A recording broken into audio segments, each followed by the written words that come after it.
Good afternoon, good evening, good morning, wherever you are in the world. Welcome. My name is Eric Doyle and this is OGV Energy Live, our interactive live stream show which brings you news and insight from across the energy sectors by bringing to life the UK's leading energy industry publication, of course, OGV Energy Magazine. Say hello to us, let us know where you are in the world, let us know who you work with and what you do for a living, and we will give you a shout out. This show is completely interactive and we always make sure we say hello to everyone that joins us. If you have seen this show before, you'll know that each month we feature interviews, discussions, and really nice conversations with our partners from across the publication and across the industry to update you on all the very latest news and opinions on a particular energy-related topic. So don't be shy with your comments and I'll pick out the most interesting questions or comments to put to our guests. We always put up a little incentive for that. We put up a lovely prize for the best question or the best comment of the day wins a free half-page article or advert in a future publication. Your marketing department, your management team will love you, and we offer that up every month. So keep your comments coming in. Let's say hi just now to Beth. Hello, Beth. Thank you for joining us. Beth from Zinc 360 that we'll be hearing a little more about later on. And hi to Nicola and Andrew that have joined us. Thank you so much for spending some time with us today. This month is the Innovation and Technology issue of OGV Energy Magazine. And we're going to kick things off all things innovation and tech related with our headline guest today, Luca Carrari, Chief Technology Officer at the Net Zero Technology Centre. We're also going to be speaking to Stuart Harvey, Vice President of Digital Innovation at ProServe. These guys are going to be giving us a real overview on the key trends and new technologies they are seeing in this space. Hi to Willem. Hi, Willem from Spirit. Good to see you here. Thank you very much for joining us today. Then we're going to move to our In the Spotlight section where we feature companies that are at the sharp end of that particular topic we're talking about. We're going to meet Paul Goonan, Head of Business Development at Arnley Systems, David Wood, Product Manager at Zinc 360, and Jamie Burns, Managing Director at Ailsa Reliability Solutions. We'll then be heading into the very latest in what's happening in our markets, in our Market Watch section with Neil Golding, the Director of Market Intelligence from the Energy Industries Council. And we're also delighted to have Bazad Ayoub with us, Senior Analyst with Westwood Global Energy Group. So remember to keep your comments and questions coming in for all of our guests. We like to make them work hard while they're here, so plenty of good questions and comments, please. Let's get our money's worth. First off, let's meet our first two guests. Luca Gradi, Chief Technology Officer at the Net Zero Technology Centre, and Stuart Harvey, Vice President of Digital Innovation at ProServe. Let's bring on our guests today. 1 second and I'll sort out my buttons. Stuart, you're here. Afternoon, Eric. It's great to have you. It's great to have you. I'm just going to put this caption off. Hi, Luca. How are you doing? Good afternoon. I'm very well, thank you. Very good indeed. Very good indeed. It's great to have you both here on a day when I walked out in Aberdeen and actually saw a little bit of sun shining, which was lovely. It's not that rare. Come on. a little bit. And Stuart, you're over in Trondheim, right? Yeah, I can't comment. Yeah, it's always sunny, obviously, in always Norway. Sunny. Yeah, never snows or anything. Times are getting dark these days in Trondheim. No, it's the opposite now. We're probably getting longer days than you in Aberdeen. So, absolutely. We're on the right side at the minute. It's good. Yeah, very much so. So innovation and technology. And if you've read this month's magazine, you'll see that Stuart Harvey has featured yet again on the front page, looking very sharp. Congratulations on that. Thanks, Eric. Yeah. So look, we're going to start with you, if that's okay. Big news at the Net Zero Technology Centre. For those who watch the industry wires, you will see that your colleague of the last seven or so years, Colette, is moving on, standing down as CEO. New CEO coming in, Myrtle Dawes. Early indications of what that means for Net Zero and the change out of CEO? Well, we've been going through an exercise of looking at our strategy and reshaping our strategy for future sustainability and to make even a more impactful role in the energy transition. And I think that strategy takes a few years, which led Colette to think, okay, it's going to take a long time. Well, not a long time, but longer than she planned to stay. And so maybe that has accelerated a bit. Colette has been a phenomenal. She drove the technology center from the day one. I was fortunate enough to be part of the team from day one, and it's been really an enjoyable ride. Yeah. and now has a number of board roles, and maybe planning to play a bit more golf. But she complained that her handicap wasn't good enough. I think it's dramatically good for me. But Yeah, exactly. It gets worse the more you practice. It does. The opposite, right? But Mirto has been with us since 2019, leading the Solution Center, so the core of our operation. So I think he's the best candidate, and he's fantastic as well. And so she's taking over, and we're switching over the summer formally, but of course things are going on, and setting up for the future Net Zero Technology Center, which I'm sure will be even more exciting than has been so far. Absolutely, we're all super keen to see it all sort of happen, and what comes out of that change in personnel. Wonderful. So the Net Zero Technology Center, NZTC to some, you launched technology services last November. So for those who haven't noticed this, or for those even who are involved with it, just give us a little reminder of why, what, and what that's all about, and how's that going? It's going very well. I'll come back to that. I was going, but the why and then what. Well, we started being asked by operators or emitters to help them in their roadmap into net zero. How can which technology are best for them? Which technologies can help them, reducing their own emissions? And as a public funded body, we cannot give individualized advice. We can develop new technologies and then push them out. Luckily, we can. That's how I created technology services, because we remain a net zero. We remain a non-for-profit organization focused on net zero. But we can provide that service as a service. So this is, instead of us investing money together with industry in developing projects, this is us providing a service to industry and using the revenue to fund even more technology development projects and bringing back the organization. And so we start being asked to help, and that's why I felt, okay, maybe we can help, and it seems that we can, because we are a bit in demand, to be honest. But what we bring is an understanding of the current and the emerging technologies for net zero. Because our technology team lives and breathes in new technology and innovation. We've been assessing more than 2,000 technologies.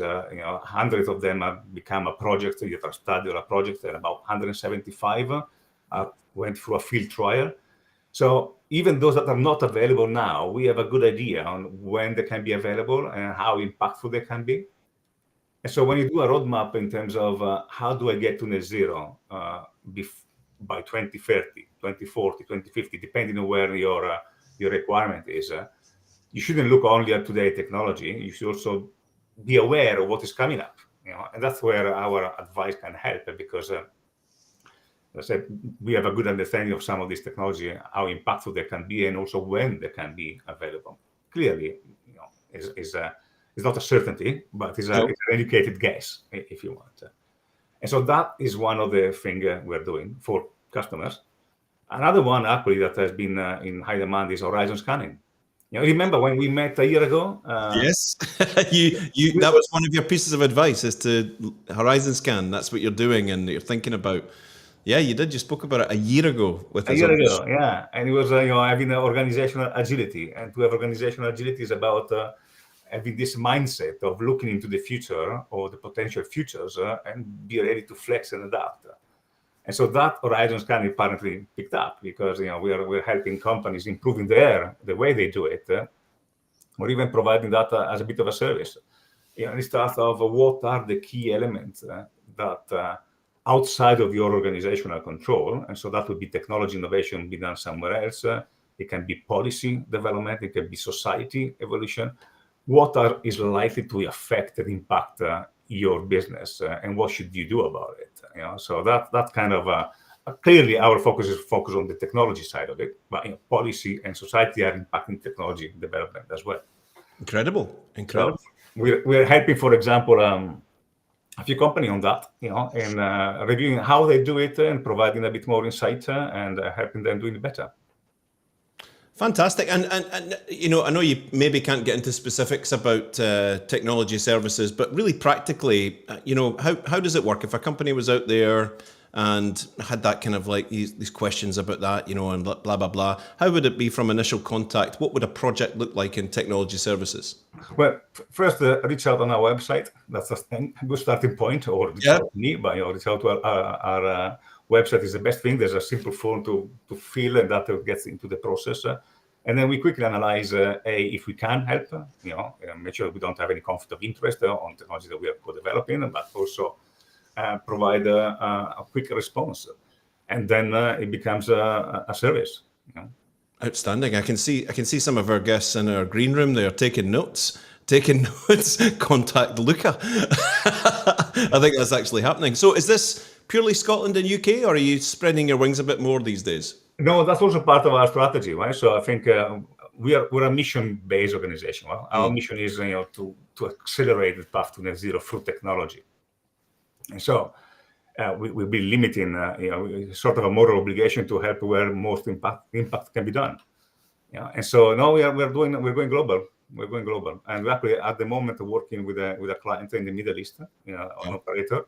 Okay. And we are helping them reviewing their research and development portfolio, to set, okay, what is missing here in your journey to net zero? What technology can potentially be applicable to your specific plant and asset that are not available now, but you should invest or you should look into your research and development portfolio, and also helping them with the horizon scanning as well. That's you heard it here first. Technology services and horizon scanning. Brilliant. I love that. We're just going to say hi to some of our lovely viewers that have joined us since we last said hello. We obviously got Willem, Hassan. Good to have you, Hassan. From Aberdeen, Blackburn. As far away, we've got guests from as far away as Blackburn. It's amazing. Someone from Repsol Sinopec. Brahim is here. Antonio is here. Hello, Antonio. It's good to have you with us. Matthew, thank you for joining us. My next question to you, Luca, was actually picked up on by the lovely James Johnson. So I was going to ask you about this subject, but James has asked, TechX is the flagship program for NZTC. Any feedback on the performance of those companies who've been through the program, and any updates on any future TechX or current activity? Thank you for the question. We are actually now in the 5th cohort, so launched 3-4 weeks ago. Okay.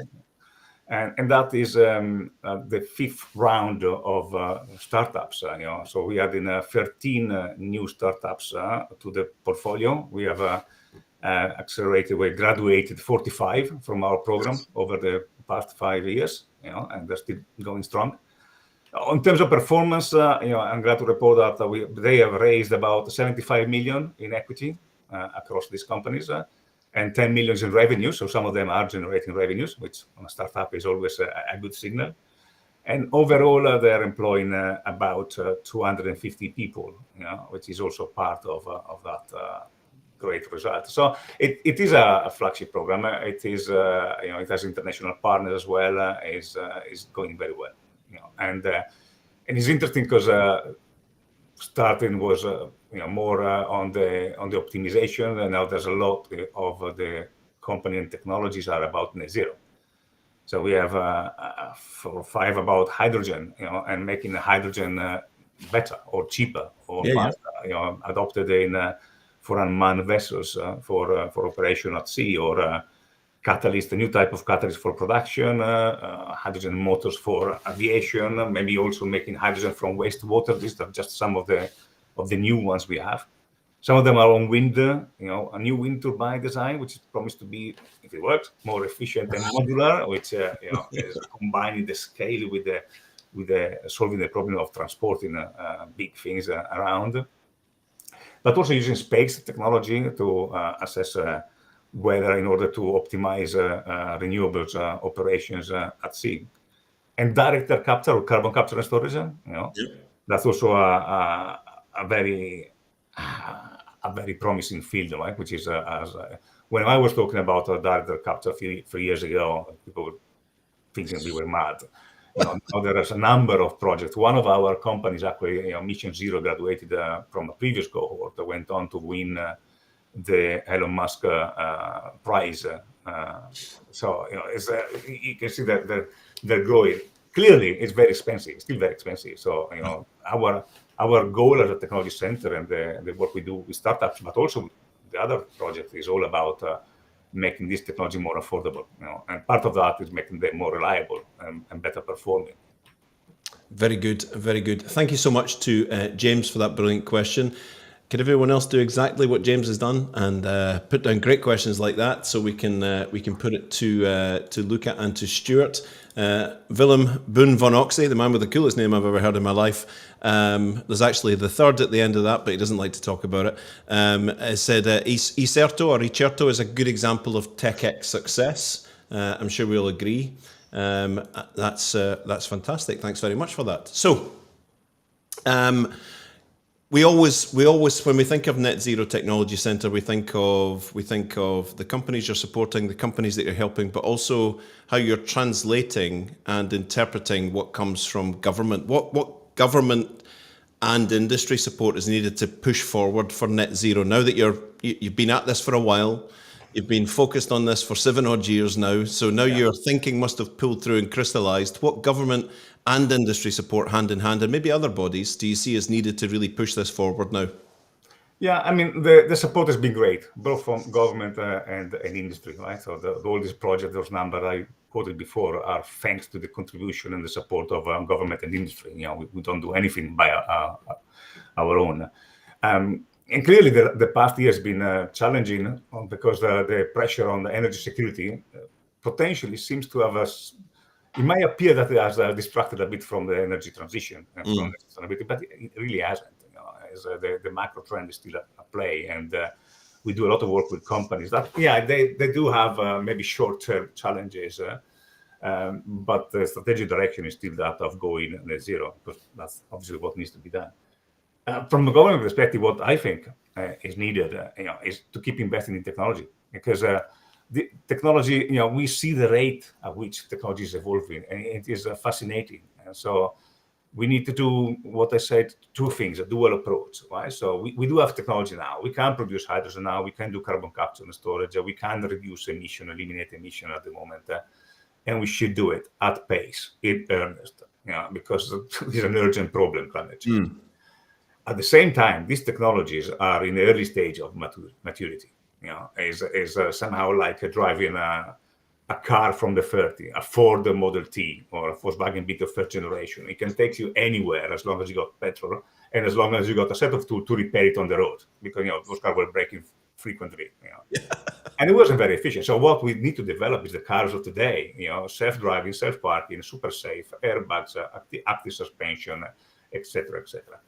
And those things need to happen together. There's no separate route. So now that we are starting to see the industrial clusters, which is great, moving on, and hopefully there will be good future for the Scottish cluster. I'm crossing my finger, but there seems to be promising signal. We need to deploy the technology to make them happen, but we should also use them as test bed for new technology, with a dual purpose. On one side, we can test this new technology on a real case. On the other side, we're future-proofing this early deployment, being able to adopt the new technology as it evolves. And further, this allows the development of an innovation ecosystem in the supply chain, because then the UK supply chain has the potential to develop this technology and then export IP, export technology, not only export hydrogen or fuels. So there's a need for an acceleration on that front, right? So there's been a bit distraction on the international front, which we can also understand. Yep. But there's a need to double down on that, and especially I would say on alternative fuel production, in hydrogen, in carbon capture and storage. And Scotland can be a very, very good test bed for all those test and demonstration sites, I think. Very good. Keith, thank you for your question. I'm going to hold that until the end of this section, and we will come back to it. Hi, Craig. Thanks for joining us. And just finally, before we move on to Stuart, you were at COP27 in Egypt last year, towards the end of last year, I think November. What took you there, and what did you get out of it? And are you planning to do anything for COP28 in Dubai? I mean, the COP adventure is really fascinating, right? So we started our involvement in COP in Glasgow for COP26 because it was on our doorstep. Why shouldn't we? And actually, we look at that technology front because I think that there's a narrative out there that the technology is ready, we just need to use it, and it's all about finance, and it's all about incentives and etc. And yes, finance is extremely important, especially in the COP, discussion. How can developed country help developing country and finance this project? But as I said before, the technology is not already there. There's a lot to do, and so we brought together a COP26, a coalition of 11 technology centers similar to us that are working on the energy transition. So we are working in the North Sea, on the UK North Sea. What are the Dutch doing in the Netherlands? So TNO was a part of it. What is Australia planning to do with their massive fossil fuel production? And so we have CSIRO and NERA. And then the National Renewable Energy Laboratory from the United States, and so forth, including Japan, which is not a producer, but a big utilizer of fossil fuel. And so we started with a summit in COP26 that generated a collaborative project. We developed a report that was launched in November last year for COP27. Mm-hmm. A report which is looking how are these oil and gas basins planning to become net zero? Yeah. And what technology are they betting on? What target are they setting for them? And what are the commonality and differences there? That report, which is very, very fascinating to do. I presented that at COP27 in Egypt, and generated a lot of interest and enthusiasm. And now we're working with a selection of the same partners on COP28. We would like to take it one step further, which is how can the technology centers and the technology expertise of the north of the world come together to bring the south of the world in it. Wow. And it's not just about deploying technology. It's not technology colonialism. It's about, can we put together a system, a process, something in place where we can help a developing country, leapfrog their energy and overcome their energy poverty challenges, but contributing to net zero. And maybe sometimes it's about carbon capture to existing sources of fossil fuel in the meantime while we develop renewables. But it's also about developing the skills and entrepreneurship in those countries. So can we think of a system, a process that we can do this together? And I think that's maybe utopic if you want, or a dreamer, but that's what we are working, and I really hope to give you good news about that before COP28, which is brilliant. We'll be sure to check in with you and listen closely to what's coming out of that. Thank you so much, Luca. We'll try and pull back towards you to the end because there's some nice questions coming in. Stuart, you've been sitting there patiently waiting. I have a question for you, which you might be able to shed some light on. So, for anybody who watches the industry wires, you will have noticed that ProServe appointed Renewable UK's former CEO Hugh McNeil to its own board last year. And it's come out, I think, in the last couple of days, maybe the news is that hot that it was today, that ProServe's CEO Davis Larson is seeking election to the board of directors of Renewable UK and is in that process just now. What's the thinking behind that alliance and partnership between the two organisations? Because it's very interesting stuff. Yeah, sure. Good question as well. So obviously, the way in which ProServe has built our culture and the business that we have, we've built it through listening and engaging with industry. And Hugh himself transitioning and wanting to join ProServe's board, obviously he's done that because he believes in the strategic plan and growth strategy that ProServe has, and it's fantastic to have someone like that come on board with the caliber that Hugh has and the value that he brings. So by joining the two together, it's another way of us being able to engage and be part of what we believe the future energy mix will be, particularly in the UK, of course, and get behind and support that. It's obvious to us that offshore wind and floating wind are going to be a key part of that mix, where ProServe's offering can play a key part of that, both in creating jobs and also exporting technology. Wow, good stuff. So much more to come on that, and a very interesting sort of collaboration in progress.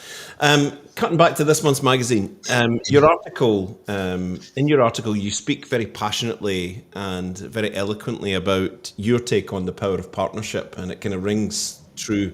But one thing I did notice was that you make a point of telling the world that you you actually see significant advantages in not owning all the technology, which may have been a reversal in thinking from, maybe 20 years ago, whatever.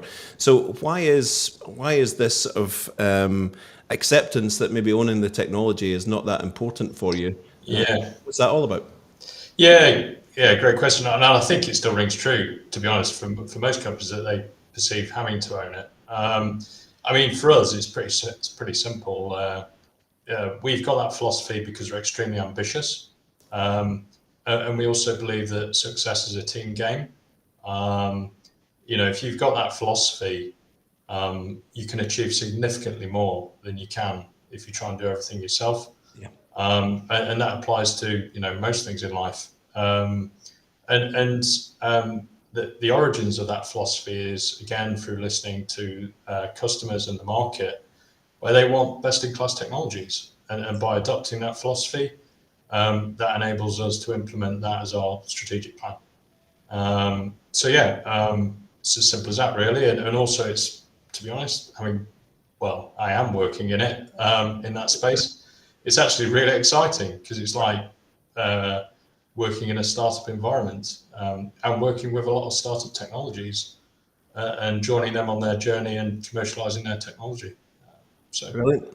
Brilliant. Pulling through on that startup feel, that startup kind of mindset.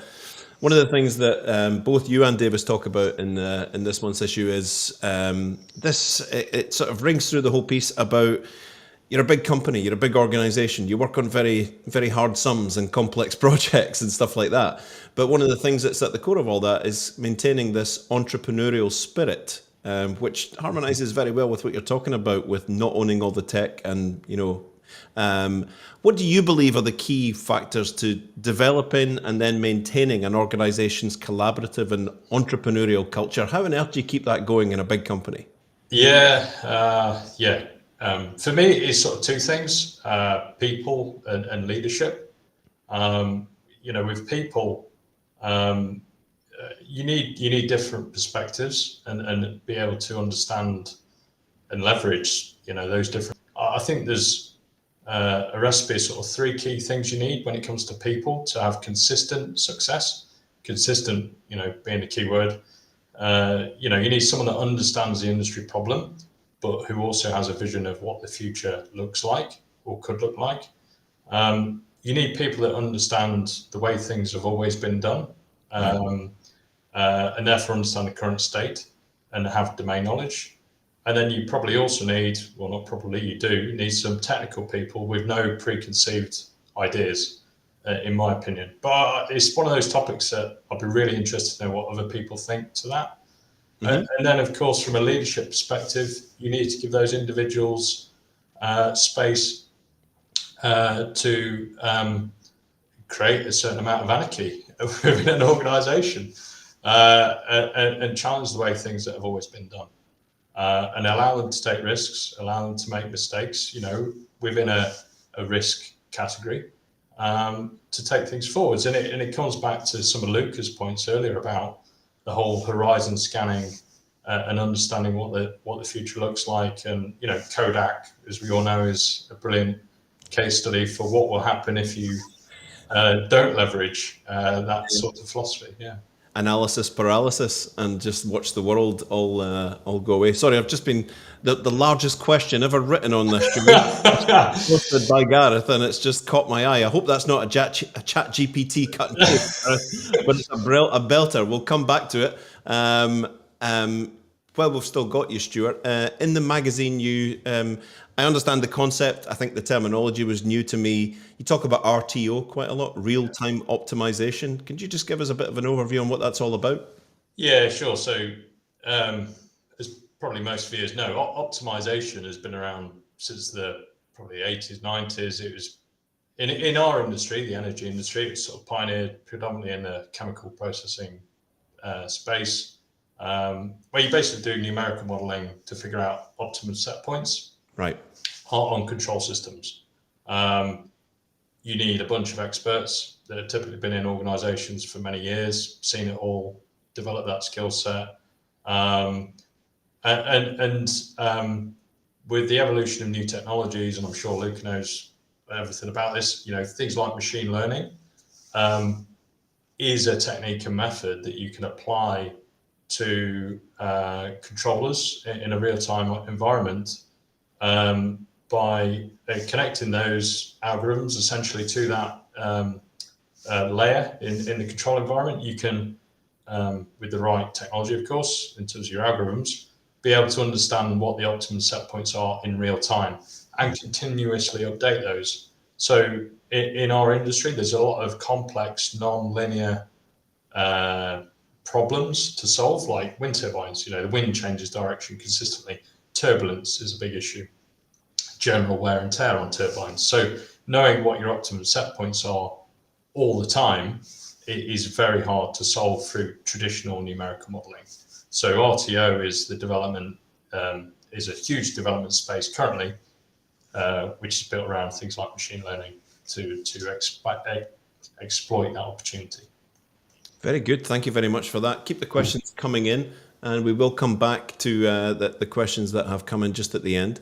I guess from the outside looking in, what you've both alluded to today is a big part of that innovative entrepreneurial spirit is being able to, particularly with innovation culture, is the ability to see beyond what's right in front of you and look into the future.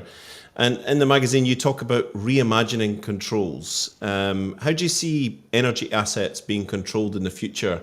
And what do you think is the main challenge for this shift? Yeah, well, let's do the challenges first, because that's the easy one. Developing your technology on time and on budget. Okay. in new pioneering spaces. I get challenged on that regularly. So I bet you do. let's get that one straight out the box. Yeah, and then the other challenge is getting first use cases in industry. Or reference sites, as we refer to it. It is really hard. A lot of people say the right things. We want to, adopt innovative technology, but there's saying the thing and then actually doing it. I personally feel there is a gap there. I think in areas we're getting better at it, but I have a bias, right? So I accept that. And then opportunity-wise, you mentioned ChatGPT earlier. I could definitely see a future where something such as that would be used for, say, remote condition monitoring. Yeah. So, hey, detecting this trend on a data set, what does it mean? What's the impact of that going to be? I know there are people looking at that already. Machine learning, as I mentioned, is going to play a huge role in terms of optimization.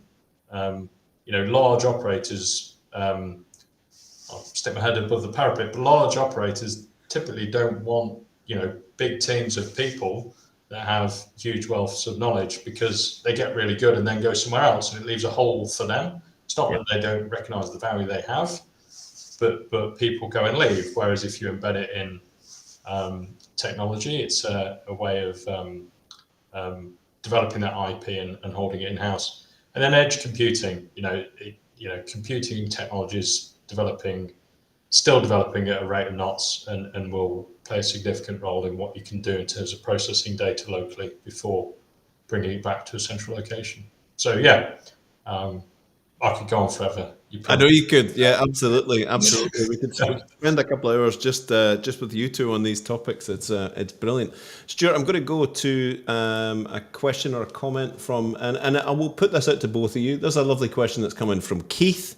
Hi, Keith. Thank you. When developing new technologies, how do you estimate operating lifespan of new equipment, and how do you evaluate the old IRM element of that? Yeah. Luca's like, thank you, Stuart. I thought they was talking to me anyway. I've stitched myself up there. So very interesting question and very relevant. So I should have mentioned a third challenge in my other question. So obviously, in our industry, there are a lot of bodies that set qualification standards, right? That typically have to be met to get things like insurance. or to secure financing from a bank. Why they are good things, and I recognise that, they are also a challenge when it comes to innovation, because typically innovative technology challenges, the way things have always been done. Otherwise, it won't be innovative, right?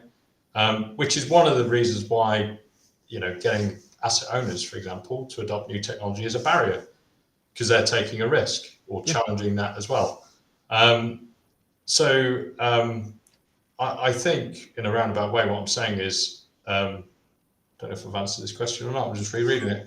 That is a barrier and that is a challenge. And I think the better we get at taking an agile process to some of those standards and certification requirements, the better. And that's all linked to things like lifespan estimation, because you build something to a standard, it's going to last for 20 years because it's built to this standard, and someone will sign off on it. Very good. Thank you very much to Keith. Luca, I've got one for you, and it's going to melt your mind because it's what emerging technologies are being worked on, developed that have the potential to change both the way we live and work. How much time do we have? God, that's the other question. I'm just going to ask Midjourney or ChatGPT. Yeah, go for it. You mentioned ChatGPT it started end of last year. In 1 month, they got to 1 million users, and it's growing. And we are using it, and is an example of how fast technology change can arrive, especially in the world of digital. So if I had to summarize, I think there are exciting technologies that will change the way we live and work, are either molecules or bits as big categories. So the molecule is net zero front, the hydrogen, the CO2 dealing technologies. They will change the way we heat our homes. They will change the way we transport, we go around, the way we power, we manufacture and travel. And then there's the digital, the bits, the artificial intelligence, but the digital twin, the remote operation of the robotics element of it, which is also changing not only how we access what we normally think of digital technology, but also how we use the physical technology. So every engineer technology is also digital technology somehow, and that will is making an impact on our daily life, as well as in our daily the job. Thank you so much to David. Please keep your questions and comments coming in. For now, we always enjoy you having both of you guys on the show. To Luca, please, Luca at the Net Zero Technology Centre, please reach out and connect on LinkedIn, or send him an old-fashioned envelope with a handwritten letter. Or on the website. That's probably the best way. Probably the best way, yeah, absolutely. netzerotc.com, that you can just fill what you want to talk about, and then start easily from there. Excellent. And Stuart Harvey, if you want to pull that conversation through with Stuart and examine some of that real-time optimization or anything about that humans and culture in innovation, please connect with Stuart and pull that conversation through. For now, gentlemen, thank you so much for your time. It's always a pleasure, and we hope to see you again on the show. Thank you very much. Thank you. And bye-bye. Bye. Bye-bye. Let me just sort that out there. We're now moving on to the In the Spotlight section of our show. So I'm going to welcome Paul. I'm going to welcome David and Jamie to the show. How are you doing, gentlemen? Good, thanks. Yourself? Absolutely spot on. Thank you. So this is our In the Spotlight section of the show. We speak to companies that are kind of spearheading. We've just been speaking to people who are kind of leading edge on policy and innovation and all of that, and you guys are right in amongst it right now. So we're going to start with Paul, if that's okay. Sounds good. Now, despite the beautiful Scottish accent that you have, you're not in Scotland right now. I'm most certainly not. I'm based in Houston, so it's a little bit earlier in the day than most in this call. A little bit early in the day, and we thank you for giving up your breakfast for us, Paul. Thank you. That's very nice of you. Yeah, you're welcome. Arnley Systems, for those who don't know about you, which I'd be really surprised if anyone is out there going, who's Arnley Systems, but just a little reminder of what you guys focus on and what you do. Yeah, absolutely. So, I mean, we were founded, so we're a very well-established company, almost 30 years old now, Right. headquartered in Aberdeen, but we have offices in Houston, where I'm based, and in the Philippines as well. So we're providers of inspection and maintenance or field service management software, as well as materials management software as well, which would cover more warehouse. Very good, very good. We glitched a little bit there on the audio, but I'm hopeful that it's all going to be okay. You did the old Max Headroom there for a second, but we're okay. We'll be all right. A quick flit around your sort of marketing literature onto your website, and you'll notice that one of the things that you talk about is One, a piece of software, a software solution called One. Can you tell us a wee bit about One? Yes, so One is our software brand. I'm hoping you can hear me okay now. Yeah, got you. Yep, Perfect. excellent. So what One was developed for, it was really about facing the challenges that the industry were having and what our customers were feeding back to us. I mean, being so established, we've got a great customer base that we can leverage and use and have forums with and really get that feedback about, well, what do you want next? What do we need to see next? So some of the challenges our customers are facing were things like the risk of explosion. Now, as extreme as that sounds, it's like, well, if you're not carrying out your inspections on your equipment, then that's the harsh reality of that. Yeah. And then we have compliance issues, so industry standards or even just internal procedures and standards, they were issues. And then having no audit trail of when inspections were being done. So HSE would come in and say, can you show us when this equipment was last inspected? There were companies, and there still are companies out there that would just give you a blank expression of, Oh, yeah. I don't know. Mm-hmm. So it's, and then these long manual processes of pen and paper and Excel spreadsheets, and no offense to anyone who's I still use Excel spreadsheets Yes. myself, but it's when it comes to like processes like carrying out your inspections, it's like, well, how can you make that more efficient? Because we get told for a 3-week trip offshore, there's about a week's worth of paperwork, and that's our typical type of inspection. That's just too much time, and it's well, when do management and the decision makers start seeing that data? Well, it's about a month out of date. Aye. So it's like, well, if there's something critical happening there, well, what do they do with that? So that's where One comes in. It's like a field service management tool. It's highly configurable. Our foundations, hazardous area, EX inspections, but Right. we've grown on that. We've developed it, and we've developed an inspection tool that can be standards-based inspections or just kind of any other inspection type or workflow that our customers would have. Very good, very good. And are you limited in scope and delivery to the regions that you mentioned? I mean, where are you working in the world? Yeah, everywhere and anywhere, to be honest. So we've got customers and partners globally. We've got FPSO fleet contracts, LNG plants, offshore platforms, commercial shipping, distilleries, petrochemical, refineries, and then to tie back into what was being said earlier with Stuart and partnerships, we see that as a key part of our strategy. And it's all about, well, if the supply chain can work closer together, then obviously the more turnkey solution then customers get. And then there's people on this forum today that we're in discussions with about how we can work closer together to give the end client that better solution or one platform that they need to go on to get access to all this technology. They don't want to be having to go to all these multiple places. If we can give them one platform, then excellent. And I'm going to pull you out, David, Zinc 360, for example, a digital twin solution. You go on there, and as you're walking through your platform, sorry, you just, like an Arnley logo or something comes up. And this is, I mean, very early discussions, but then you go in there and that takes you to your inspection data and allows you to do your inspections. That's the kind of conversations that we're having at the moment. There is innovation and technological advancement happening live on the screen, folks. It's You heard it here.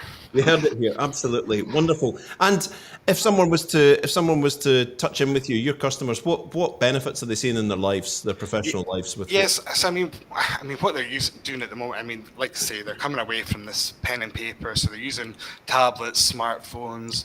They're using technology like RFID tags, QR codes to access their equipment. They carry out the inspection and move on to the next one, done. So you can imagine straight away the kind of the efficiencies you're going to start getting. The efficiency of your inspectors will probably increase in about 150%. You're taking away all that paperwork. They're managing, in some cases, almost double the amount of inspections they're doing per day. So you're then going to reduce your inspection campaign time. So clients who have issues with POB, well, obviously it helps with things like that. And then probably most importantly is the compliance. I mean, certainly if it's industry standard, like our EX inspections are, and those regulations, is if you're remaining compliant, then it's all about safety, and your assets are safer, Absolutely. Your people are safer. And then you've got analytics tools in the background as well that you can use. So it's really, okay, you've got this data, great. Well, what are you going to do with it? And really starting to embrace that and start doing like trends. And because it's web-based, it can be accessed anywhere in the world. So there's no excuse for being able to not do anything with that data. Very good, Paul. Please connect with Paul if that sounds something that interests you. That is wonderful. You mentioned him first. David Wood is here, product manager from Zinc 360. David, Paul just said it, digital twins and all of that fantastic stuff. But could you just give us a wee reminder of what Zinc 360 is all about, please? Yes, thank you very much, Eric, and thanks, Paul, for being as well. Zinc 360, we capture and create a comprehensive digital twin of our clients' assets, and we deliver it in a secure cloud-based solution. Yeah. Brilliant. Your article in this month's OGV Energy Magazine, I get commission for as many times as I hold it up, so I just need to keep doing that to make sure that it happens. You talk about something that I found very interesting, and I didn't quite understand it until I read it, but it makes complete sense. Point cloud data. Mm-hmm. Can you tell us about that? Yes, point clouds are a construction of individual points in a 3D space. So every point has an X, Y, Z coordinate, and that gives them a position in that 3D space. And grouped together, they build a kind of 3D model. And each point within the digital, within that point cloud, is a digital reference of the physical environment, and it's a really accurate way of taking measurements with confidence, because you can see it in that 3D space as well. And two of the ways we've had experience capturing it, there's multiple ways of capturing, but two of the ways that we specialize in capturing it are with photogrammetry and LiDAR. Right. And it all has different fidelities of accuracy, but combination of both. That's kind of what the article was. It comes back to having a combination of that really detailed 3D point cloud, but combining it with the photogrammetry that we offer as well, which is the high definition photography, and that gives those 3D measurements, 3D space, but also you can get that tiny details. You can read the equipment tag. You can see where work is being carried out. You can take snipping tool, use the snipping tool to create little parts of those projects to build work packs. Fantastic. That whole reality capture space is building, and for those in the industry, if you think digital twin of assets, Zinc 360's name is not far away from your thoughts quite after that. You've been in that space for a while, very active, very well known. But with the advent of every development in digital, it's a fast moving world, right? How do you keep up with that? What's Zinc 360's edge on keeping up with advances in technology there? Yeah, even in these last few conversations, you heard a few things that were mentioned, things like machine learning, things like AI, and different technologies that we're looking into as well with SLAM capture and all these different things. And I've been doing this sort of capture and software side of thing for over a decade, and This is definitely feels like the fastest technology is moving. But we keep track of it, keep on top of it, keep knowledgeable about all that. but it comes back to the core couple of things, and that's collaboration with clients and making sure we're delivering the right product for them. We're solving a problem for them, and also building everything geospatially, because if it's built geospatially, then it means everything can be integrated. It's not just a single solution for one particular job or particular capture. It's thinking about it holistically and capturing it for multiple use cases. So that's kind of the roundabout way we keep on top of it, keeping those core things in mind. I love it. And for those of the people that in our audience that do know Zinc 360, you maybe have thought fixed platforms, but you're also doing a bit in the sort of downstream space as well, right? You've been over in Europe working in refineries. What have you been doing there? Yeah, so that exact thing that I just covered there, that holistic capture, we've got a big client over there, one of the biggest refineries in Europe, and they really bought into that holistic idea of the whole capture of their site. And being the product manager at Zinc has given me that opportunity to see a lot of sides of it and speak directly with the users, which has been great. It's some of our recent tools that we've developed have been based on that feedback and finding out where the gaps are in their sort of workflow and how they see Zinc helping deliver that. And one of the things was management of change, keeping track and trying to. We've got a part of our system where they can tag and keep track of it, and that's a way of them being able to keep their as-built digital twin, reality capture of their site as evergreen as possible. And another is focus mode, and that's one of the tools that we develop with them, and that helps organize all their different groups within that one project, so they're not seeing the stuff that's not relevant for them. They're interacting with their team members. And one of the things with that as well, with being able to interact with users, was that we were able to survey over 100 people on that site and get an idea of what they were wanting out of us and how much they were using it. And on average, we got that they were saying they were saving 5 hours a month. So, crikey, save a massive amount. Some of them were even saying they were saving about 40 hours a month. These were the turnaround planners and people that were building new plans for them and building those plans. So they saved so much time by not having to go out on site and all that travel time and the time finding pieces of equipment. They could just do it at their desk. Love it.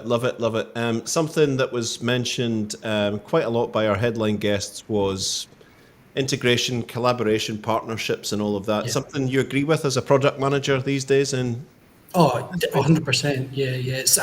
I believe it's vital because there's no silver bullet. Like when it comes to finding the digital solution or the digital twin, and I'm sure Paul and Jamie are both in that mindset as well, where you've got to find those trusted companies and trusted partners that you can work with and integrate with to solve the problems that your customers have. And it's just that communication and making sure that you're solving the problems, not just trying to create something that you think is a solution before understanding what your clients are needing. Absolutely brilliant, David. Thank you so much for joining us today. Jamie, you sat there patiently, waiting for your moment in the sun, and we're now there. How you doing? I was waiting on you saying saving for the best for last, but no. Saving the best for last. Ailsa Reliability, Jamie. For those who don't know, what are you guys all about?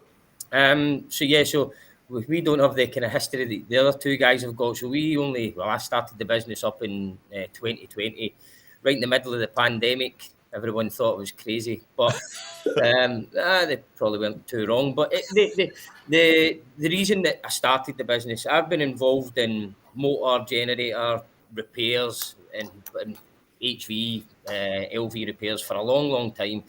And for years and years, I always said, everything's a firefight. It was always a firefight.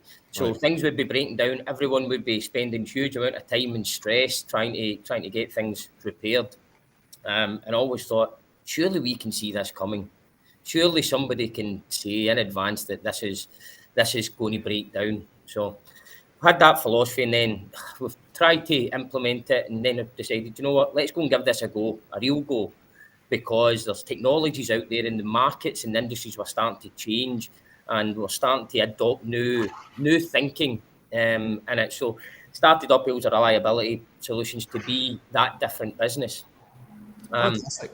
Yeah, so our main objective is just to try and save clients money.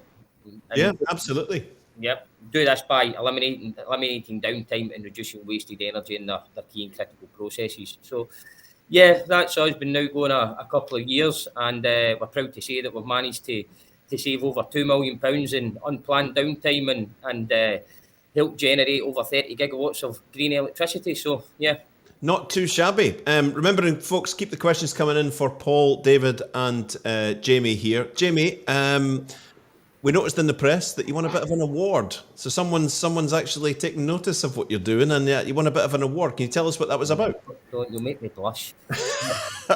Yeah, so we entered the Scottish Edge competition, and I don't know if anyone that's watching today has ever been involved in it. So it's quite a grueling process, especially when you're just a small business. But we went forward for that, looking at obviously what we're doing different in the marketplace. And we won the Zero Waste Scotland Circular Economy Award from the Scottish Edge, which is quite a mouthful. But the reason, so the feedback on why we won the award over some of the other people that were as part of the competition was because we're taking a different approach to the condition monitoring world. And rather than that, there's, and oil and gas is the same as most industry sectors out there. There was a bit of a LV motors and small pumps and things like that were seen as a consumable because they were relatively cheap to change, and a lot of time it was cheaper to change them to repair them. But what we've been doing is by using real-time good data, we can see a problem far enough in advance that they can get it repaired during a shutdown at a minimum cost, and there's no cost to the production. So it's just keeping that circular economy bit going rather than waiting for it to break. It's usually past economical repair and you have to replace it. And with Brexit and everything else that's going on in the world, getting replacements are not as easy as it used to be either. So those stars have kind of aligned where our approach to it has came probably at the right time when Brexit and all the other challenges there, COVID, everything else in the world, and it's coming together that people want to get things to last longer rather than the throw away and replace kind of philosophy. You've got your own product for doing this, haven't you? What is it you call it? It's called Ailsa Vision. Ailsa Vision. You heard it here Vision, first. yeah. You heard it here first. Yeah. Absolutely. Tell us a wee bit about Ailsa Vision, please. Yeah, well, Ailsa Vision actually came from conversations with an oil and gas operator. We went to one of the operators and did a feasibility study for them on their electrical assets. So they were looking at using IIoT and remote monitoring solutions to give them remote data. So rather than sending people out to the platform or getting the core crew to gather data, how much would it cost and how easy would it be to implement a remote monitoring solution? And so we did it on the electrical assets. So switchgear, motors, generators, transformers, etc. And it worked out that there isn't back to what the guys, both David and Paul said, and also Stuart, there isn't a one size fits all out there. So to be able to do just the electrical elements to it, they needed 5 different products. Each of those 5 products had its own communication language, it had its own way of viewing the data, transferring the data. So we put it all to the operator, and we knew the answer before we went there was, what do you think your biggest challenge is going to be? And they came back and went, our IT infrastructure. Yeah. We will struggle to get one new technology on there, never mind 5. So I kind of went there with a question and said, see if we can put something over the top of these 5 technologies that means that it's only one single API and you've got a dashboard that collects all the data first. Would that be helpful? And they said yes. So the brain started working and the Ailsa Vision started. The Ailsa Vision started. There's a mouthful. Ailsa Vision, yes. So that started then, and then what we did is we decided we went out to the market to try and see if we could buy something that did this. And there was a few things out there that were that could maybe do 50-60% of what the client was asking us. But we couldn't find anything that could do everything. So we decided to go and do it ourselves. Oh my goodness. Yeah. So it was a big jump, obviously. The other director of the business, I think, was a bit kind of worried. He knew that it was a good thing to do, but he's saying, right, do we want to go and invest all this time and money into something that right now we don't really know if anybody's going to buy?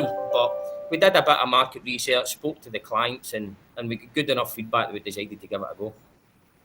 Outstanding, fantastic. And you yourself are not shy about collaboration and partnership. I mean, it's something when you think about innovation and technology within companies, and I can speak from my own previous experience. It used to be, we're developing stuff in secret, we'll do it ourselves, we need to buy everything, we need to own it all, it needs to be ours, and it's all a secret. But you're quite open to collaboration, and in fact, you've collaborated with some pretty significant players, right? Yeah. So like, we're all about collaboration. You'll never be an expert in everything, and we've came across some, and I've worked with some larger companies, and they try to be experts in everything, rather than just focusing on what they're really good at. And Yeah. I see that as a downfall for a lot of people. But no, we've collaborated with obviously Bell Rock Technology. They're the company that actually developed the platform for us. Right. So we've got a partnership in place with those guys, and that we couldn't have did that ourselves. I mean, I'm not an expert in programming. These guys are. Yeah. Let them do it. And then we collaborate and put a package together. We're collaborating with Strathclyde University at the moment for looking at both Strathclyde University and the National Manufacturing Institute for Scotland.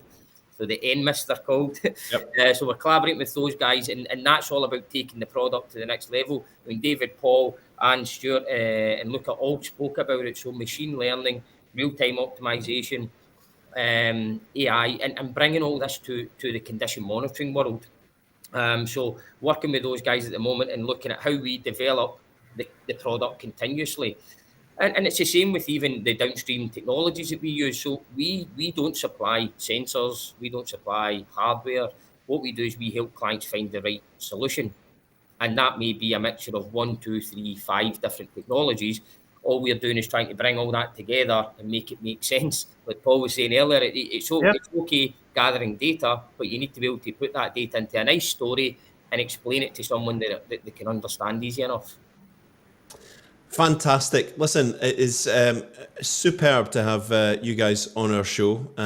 We loved having you here. Thank you to all our viewers for tuning in. Paul Goonan, Arne Lee, Jamie Burnley at Ailsa, and David Wood at Zinc 360. If you want to extend that conversation, please connect with them and take it forward. But for now, gentlemen, thank you so much for your time and all the best for the future. Thank you. Thank you very much. We will see you soon. Bye-bye. Thanks, Eddie. Bye. Well, that was great. I've just got a little note for you here. I'm just going to put up a graphic for you. You may or may not know, and you may have your tickets ready and your hotel booked, but OTC is just around the corner, Offshore Technology Conference in Houston, just a few weeks away, and we would love to see you there. We're running a number of events. We've got a golf day. In fact, I've got a nice graphic. We've got a golf day, golf networking day at Tour 18 on Sunday, the 30th of April. We are doing a business breakfast, and we've got a fantastic lineup, which will be published shortly. At the Royal Sonesta Houston on the Tuesday the 2nd of May, 7:30 to 9:30. And we've got a nice drinks reception at the Post Oak Ice House on Wednesday the 3rd of May, 7 p.m. till late, ... We'd love to see you there. I'll just leave that on the screen for a wee bit longer. And how do you get there? There's how you get there. www.ogv.energy/events, and you can click on any of those and you can register through Eventbrite. We'd love to see you there. I'll be there with my colleagues from OGV, and we're really, really looking forward to OTC this year. Hope to see you there. We're moving on to the Market Watch section of our show. This is where we bring on our colleagues and friends that are at the cutting edge of what's happening in all of our energy markets and sectors.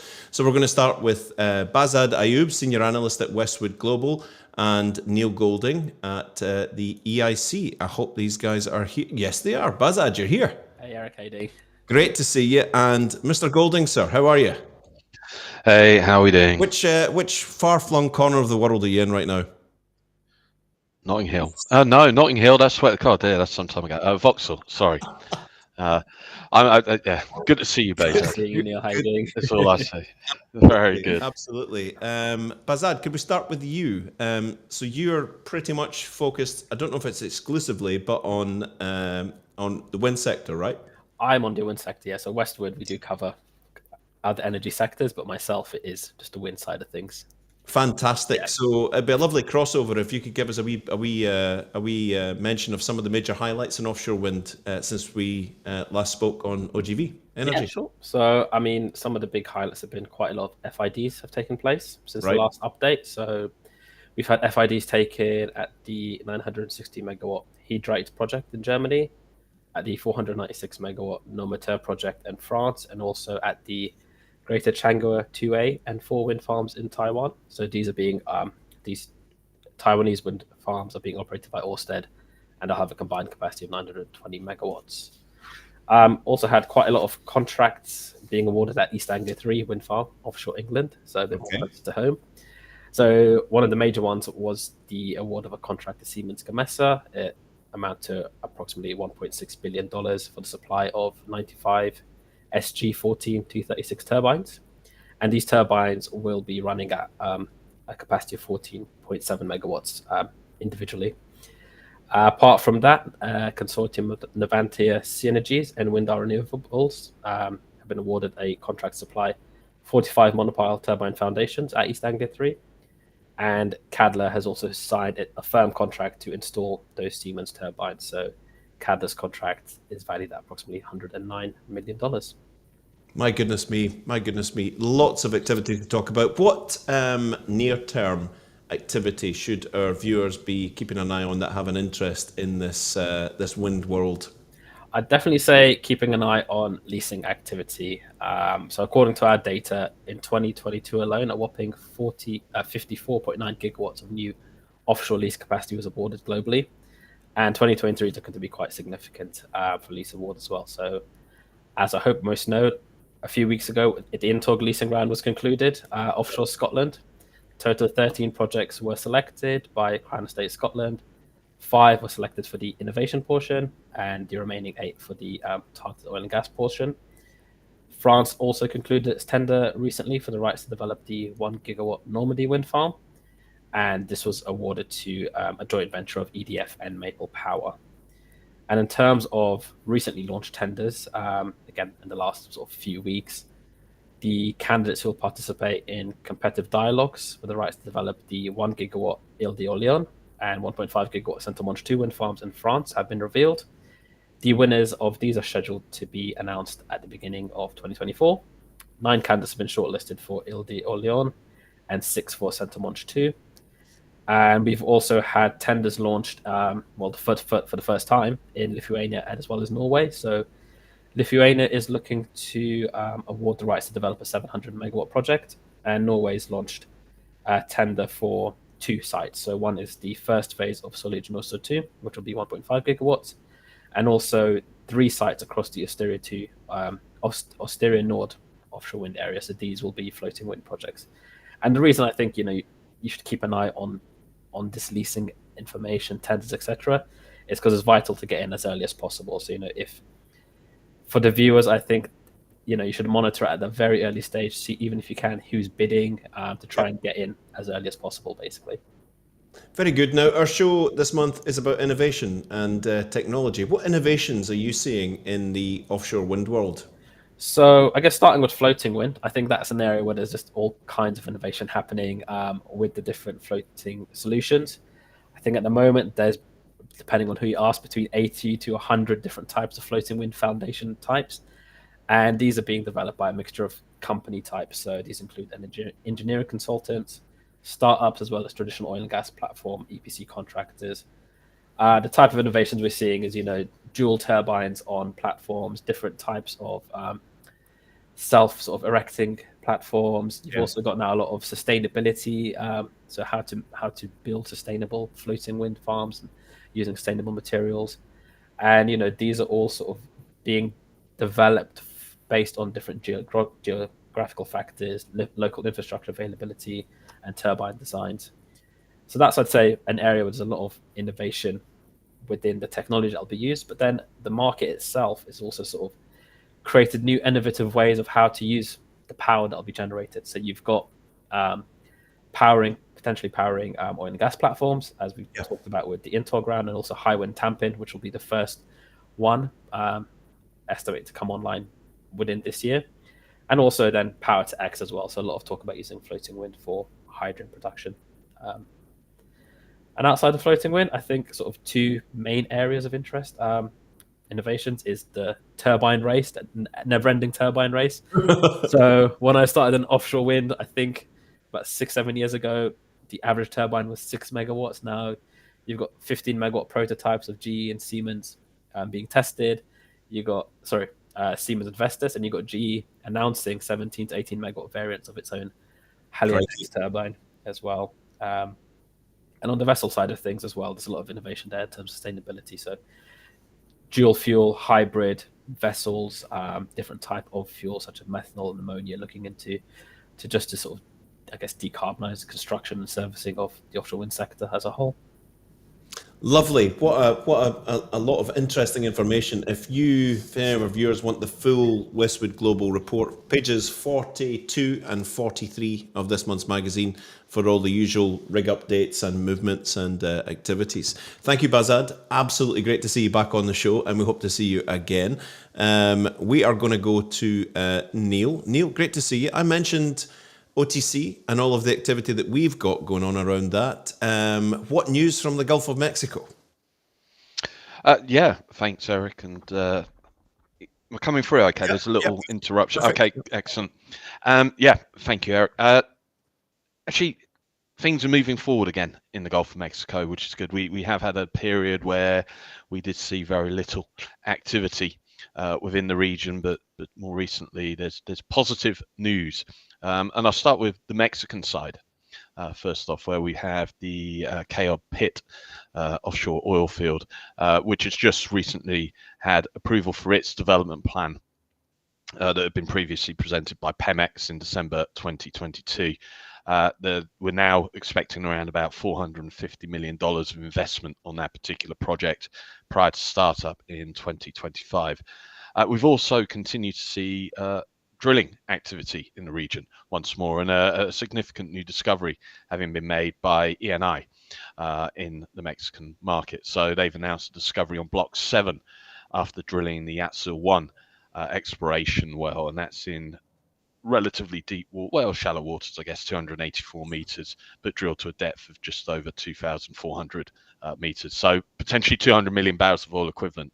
And so that market is looking like it's going to move forward and see more investment in the future. On the US side of things, we've recently seen some sizable contracts awarded at the Leon offshore oil field, which is operated by LLOG Exploration, and Trendsetter Engineering has recently been awarded a contract to provide subsea hardware for that field, and also the Castile oil field of the part of the Salamanca developments as well. So slowly but surely, the Gulf of Mexico is beginning to recover from what has been a relatively quiet period, I think it's fair to say. Good stuff, yeah, and more power to it. Somehow we've managed to appear in Q2. I don't quite know how that happened. I remember saying Happy New Year to someone only 2 minutes ago, but we've come crashing into Q2. So we've now got to the point of the year when FIDs are done, are completed, and people are crashing on into planning their projects. What projects should we expect to see proceeding in the coming months? Yeah, no, thank you, Eric. So with regards to the FID side of things, it's been a relatively quiet start to the year with regards to the upstream sector, and that's despite still relatively high oil prices and the increasing demand for gas as well. But we've seen sizable projects such as the Agogo project in Angola, the Lapa Southwest field development in Brazil, and so there are still, and Dover, a subsea tieback in the US as well. So these are all 100 million plus, well, $500 million plus dollar projects that are all proceeding. Further ahead, we're expecting more activity in Guyana around the Uraru oil field that had been expected to reach FID in March. That's now likely to be April, May. In fact, we've got a delegation in Guyana right now, and we've just discovered that the Fangtooth development will be the 7th development in Guyana that's going to move forward in terms of the FPSO side of things. And Angola as well, we've got Camilla Golfinho, that's a $6 billion project. And again, coming back to the Gulf of Mexico, Woodside are expecting the Trion field to reach final investment decision this year. And then a little closer to home, I guess, in Romania, OMV looking to make a final investment decision on the Neptune block, probably by the end of Q3 2023, and that's another fairly sizable TCF gas discovery in the Black Sea. Very good, very good. Love this section of the show. Are we going to see you over in Houston this year? Fortunately not. My colleagues will be there en masse. The UK pavilion again being run by the EIC, and so please do, if you're in town, pop by and see colleagues, including CEO Stuart Broadley and Regional Director Amanda Doohan, who will both be on site, I'm sure, throughout the time. On site. Gentlemen, always a pleasure. Thank you so much for your input today, and we will catch up with you on the next show. Thank you so much. Cheers, Eric. See you later. Cheers. Cheers. Bye. Now, some of you may know that this is not the only publication or show that we run here at OGV Energy. There are more. We run a series of renewables-based energy transition podcasts led by none other than, and I can just pull them on right now, here we go, it's Maury Meluish. How are you doing? Great, Eric. How's things? Oh, fantastic. Great. Always great to see you. Always great to see you. I just noticed you there. You just dropped by. It's like you rung the doorbell and said, come in for a cup of tea. Here you are. You know, I've been sitting backstage really enjoying the show. What an interesting, varied, stimulating show. I find it really interesting. Absolutely fantastic. Brilliant guest. And I could sense I could see you sort of bobbing about with all of that stuff about offshore wind and all these gigawatts and all of that. I could see you going, yes, absolutely. When we spoke, the last time we spoke, I caught you at a conference over in Holland. What were you doing over there? That's right. I was over in Amsterdam. I was speaking at the Subsea Cable Installation Asset Management and Reliability Forum, no less. It rolls off the tongue. Doesn't it just? It does. But it was interesting because, of course, cables are essential for the energy transition. Yeah. And, you know, there's a whole industry around just subsea cables and their installation and maintenance. Fantastic. Good show. Oh, it was really interesting. Yeah. So I was there. I was actually speaking for a business called Aratelis, which is a trenching contractor. Right. They've got a really incredible 1600 horsepower trencher, which is designed for trenching and up steep slopes and over uneven seabeds and all sorts, which I was giving a case study on. That was really great. And then I was doing a panel session on the future of cable operation and maintenance. Very good indeed. I love it. Now, apart from those strings to your boat, you also run the Let's Talk Transition pod. I have a graphic. Can I show this graphic? Go on then. I have a graphic. So this is a graphic with you and I guess some, not all of your guests on Let's Talk Transition. I'll put that off because I can feel you cringing right now. Or maybe you love it. No. That is OGV Energy's podcast, Let's Talk Transition, which you are the host. There we go. We're back. You've been interviewing lots of wonderful people and have many more to come. Who can we expect in the pipeline? Oh, it's been great. Well, you know, gosh, who do we have coming up in the pipeline? Who will you have seen? Well, we've got Aker Horizons, Philippe Cavafian. We've just launched his this week, in fact. He's the global executive director there, and they're a really interesting business doing loads around offshore wind and green hydrogen, carbon capture and storage, and all sorts of cool stuff. We've got the co-founder and chief technology officer from Flotation Energy. That's Alan McCaskill. So we recorded with him with a full TV crew at his offices in Aberdeen. So that'll be getting published just shortly. In fact, it's been in the magazine but the transcript's been in the magazine, but the full interview hasn't been online. Coming out. So look forward to that. We've got Adam Morrison. He's the UK country manager at Ocean Winds. Adam's incredible. You'll love him. He's Right. 42 years old. Right. And for his next, head of the UK for this, for Ocean Winds, his next project's got a £2 billion capex. Oh yeah. Oh, yeah. Oh yeah. Amazing. And just yesterday, and it's interesting, of course, that Stuart was on the show earlier, I interviewed Davis Larson, Chief Exec at ProServe. It's all knitting together. It's all knitting together, yes. And of course, Davis was telling me too about his bid to join the board of Renewable UK. So that's incredible, interesting. Lots of interesting. It really is. You've got lots of good stuff. So we crossed the streams today, 2 of the OGV shows. I'm just saying, if you ever need a little drop-in guest for the end of your show, I'm always there for you. I'm just saying. You'll be first on the list, Eric. First on the rejected list. Listen, more power to you. Please connect with Murray. Check out the Let's Talk Transition podcast. I need to show the graphic again because I love it. It's one of my favourite things. There we go. Check that out. More to come on that, and looking forward to catching up with you later on all things renewables and transition.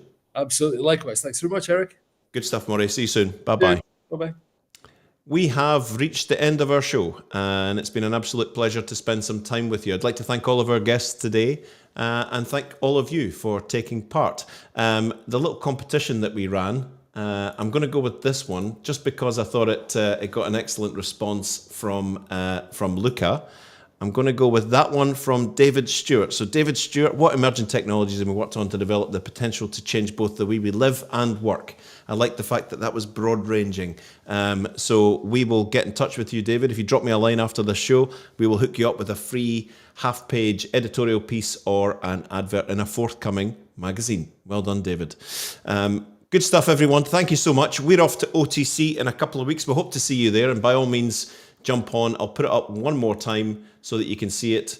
Jump on there, and we hope to see you at some of the events that we are running. So good stuff. We are coming back on this show, OGV Energy Live, on Thursday, the 25th of May at 2 p.m, where our theme will be something very close to my heart. It was a big portion of my life for a long time: drilling and well services. If you're sitting out there thinking, I'd really like to be on that, get in touch and we'll see what we can do. Thank you so much. In the meantime, it's been an absolute pleasure to spend the afternoon with you. Have a great day. Bye-bye.